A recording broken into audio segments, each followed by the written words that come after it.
Ayan, good day mga kanyors. So, nandito naman tayo sa ating munting piggery. So, meron tayo dito ang dalawang inahin. Ito ay ito yung isa na to ay nauna to sa napakastahan.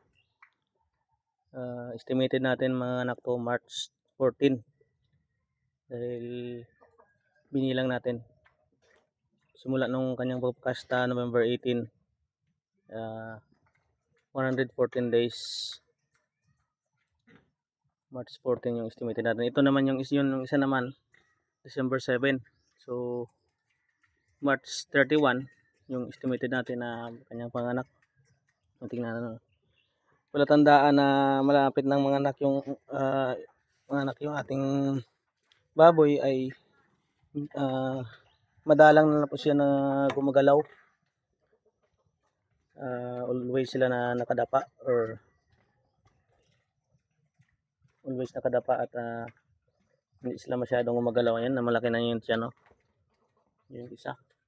Actually, yung mga baboy na to ay maliliksi. Energetic, pero dahil sa buntis na sila, ayan,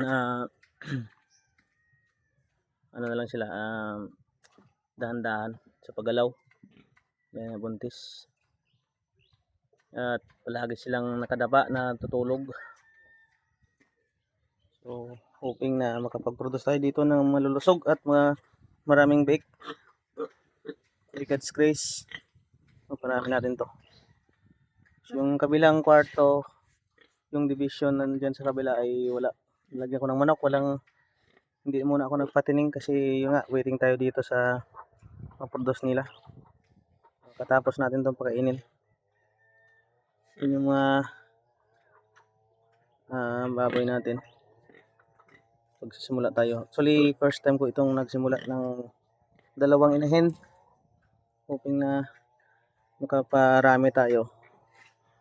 Medyo malaki na yung ginastos natin sa feeds.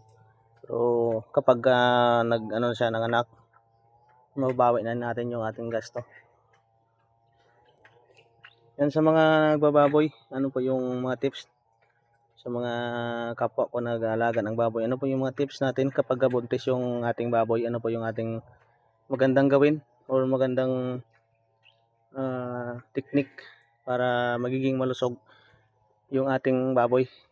Kasi hindi pa ako expert pagdating dito.